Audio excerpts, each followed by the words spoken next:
Good morning. Today we're going to show you how to do some hill sprint training.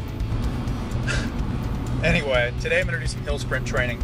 So why do we hill sprint? Well, it's simple. Hill sprints are running's version of weight training. It's super intense. It causes your body to release HGH, which will build muscle, make you faster, help you turn back the clock on aging, all the good stuff, all right? It actually does opposite of what jogging does. You see a lot of people jogging either outside or on the treadmill, and really, when you think about it, not a whole lot of them have a body that you would want to have. Sure, if you're a distance runner and you want to be skinny and not have any muscle at all and possibly hurt your joints and pound them into oblivion, then that might be your goal. But overall, jogging does not help you turn back the clock on aging. It'll burn some calories in the short term. I say short term because it only burns calories only when you're doing it. But if you do sprint training on a regular basis, you're gonna elicit this thing called EPOC, and that means excess post-exercise oxygen consumption. You've heard me talk about that numerous times, and I talk about it for a reason, and that's because it works. What it really does is that it sets your body up to burn fat around the clock, even when you're not doing anything. That's the beauty of EPOC, aka afterburn training. You hear a lot of people online now calling it afterburn training, and some even say that they've just discovered it or it's from China.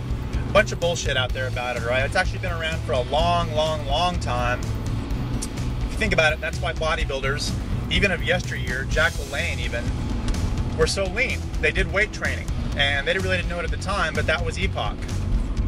Okay, so it's not some newly discovered Chinese secret that a lot of guys are claiming online. Anyway, hill sprint training does get you set up for EPOC. It does allow you to build muscle. It does allow you to burn calories and belly fat around the clock, because when you do hill sprint training, say you do it 2 to 3 times a week. Well, there's been recorded studies of EPOC, and it's so intense on your body in such a short period of time that it has your body working double time to actually recover and bring your resting metabolic rate back down to normal. So to do that, you're burning that many more calories just to come down to that natural state. That's one way to explain EPOC.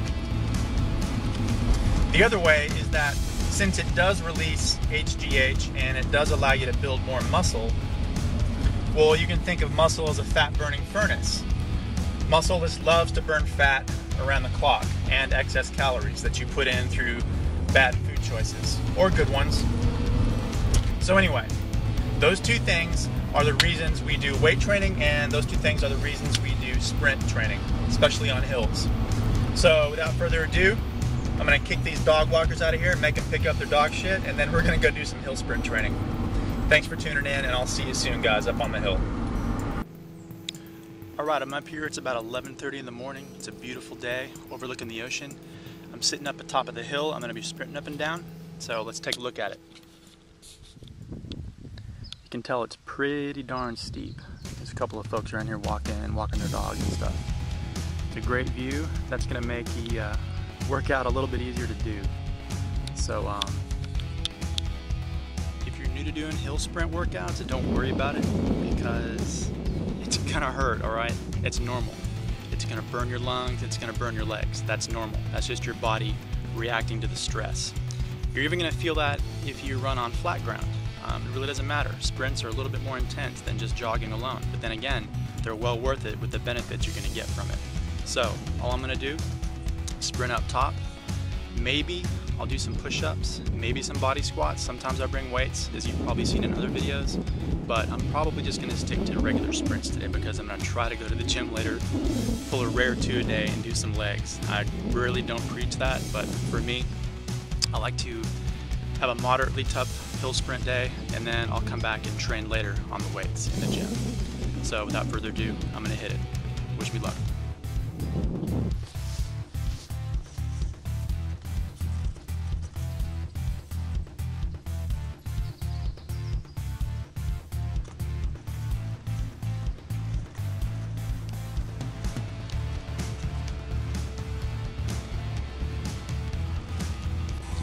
Alright, I just did a quick run through, basically a walkthrough, checking out for dog poop and just making sure I don't step in any holes, because on grass you gotta be a little careful because sometimes you can sprain an ankle if it's unstable. So always check it first, get your route down, then hit your sprints full speed.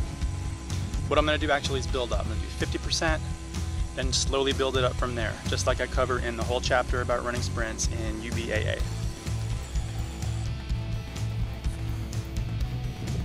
Heart rate's very low right now, it's only 59, so expect that to go up real fast. Let's do rep number 1.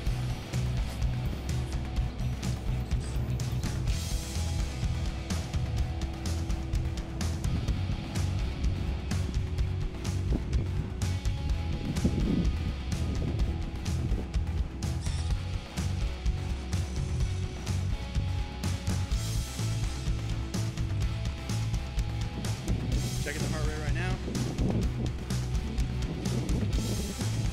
Already jumped up to 160 beats per minute. It's pretty high. All right, let's go do rep number 2.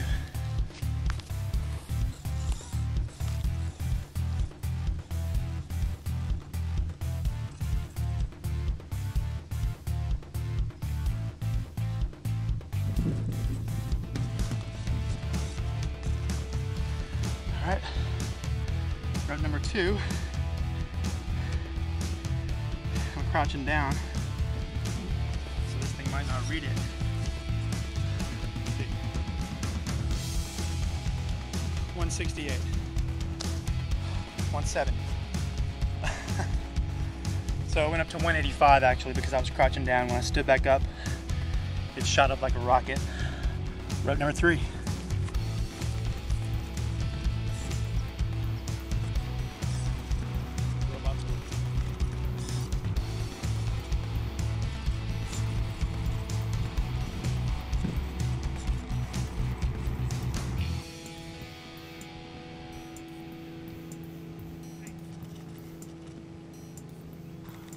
Rep number 4.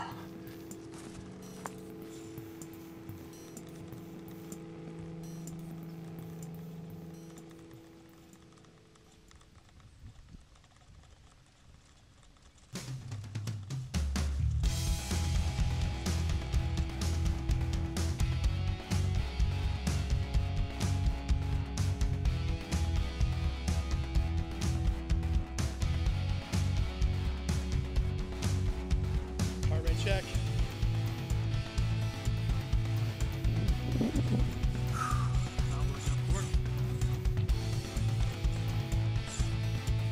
That just means my heart rate's really high.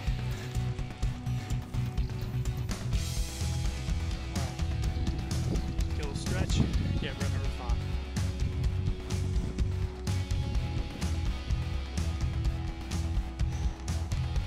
You can tell how hard I'm breathing. It's already kicking my butt. Only after 5 simple reps. First 2 were half speed. This is a really steep hill, so it's hard to build up a lot of speed, but that's good. It's better on your joints, makes you work harder. This stretch is getting the glute, hammies, hip flexors, and iliopsoas when you lean up like this, of the opposite leg.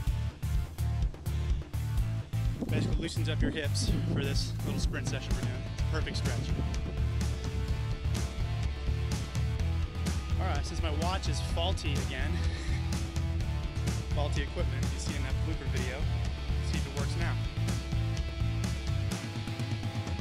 Not yet. It malfunctions, overheats, does something when I'm working hard. Same thing with weight training. Gotta catch it on a good day. You never know with technology, right? Alright, let's do set number 5, I believe. I already lost count. Doesn't really matter. I'm feeling it.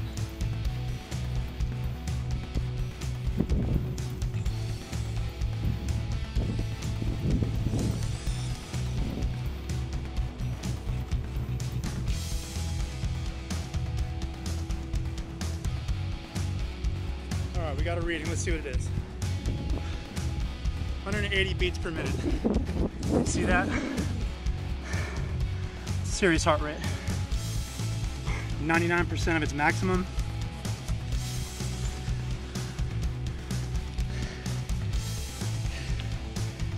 serious workout. The beauty of it is, like I said in the car, you can get this done in 20 minutes if you do it right and do it fast enough. I mean, we've only been at it for 15 minutes and got a few left and I'm done. You just can't get this with a regular jogger on the block or a treadmill. Guarantee it.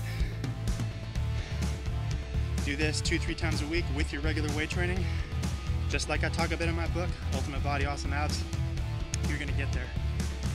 No doubt about it. All right, let's do the next set. Rep, torture session, whatever you wanna call it. I think that's number 5, 6, something. But you can see, it's really not complicated. Just come out here, push yourself to go up the hill as fast as you can. Pump your arms. Always sprint on the balls of your feet so you can spring off your calf muscle. Powerful strides, and you're gonna become a better athlete no matter what you do. All right, let's do it. Good robot. Good robot.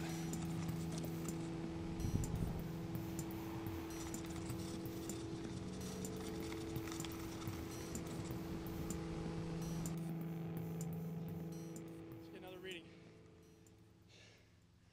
181 beats per minute.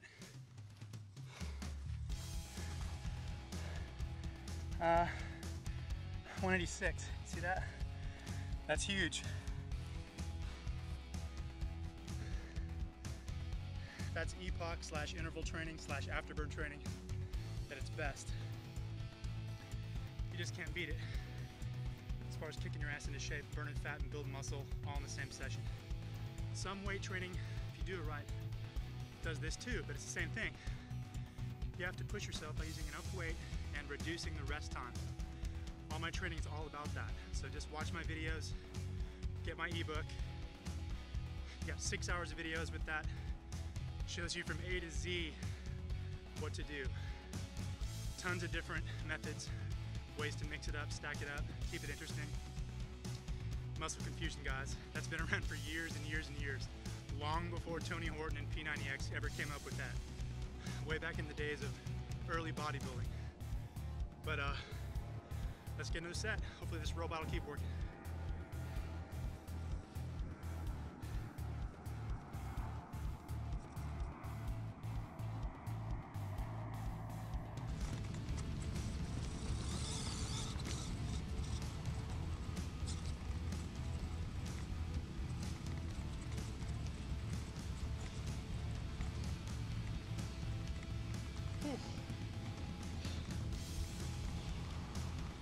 No reading.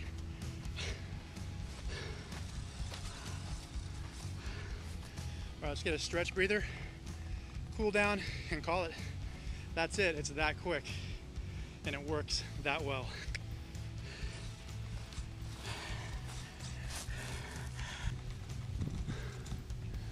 Now, depending on how good a shape you're in, and how intense your mood is this day when you hit the sprints outside, like I said on the beginning, you can throw in some body squats in between reps, just like this, or just get your lunges like this. I like to step up like a sprint, make it a sprinting motion. Knee up, stretch. Again, these workouts aren't complicated. They're intense as hell, but that's what you want. Bring some weights out here, do some curls, do your push-ups, find a tree limb, a pull-up bar, do pull-ups in between these reps. You're gonna find you're gonna get in the best shape of your life, no doubt. All right, I am done. That concludes my hill sprint session today over here in beautiful San Pedro. I'm gonna walk back out here. Watch out for dog poop. Lazy dog owners, it's a public place. Here we go. Not a bad place to run, huh? Let's walk through this little corridor here and see what we pop out on. Beautiful.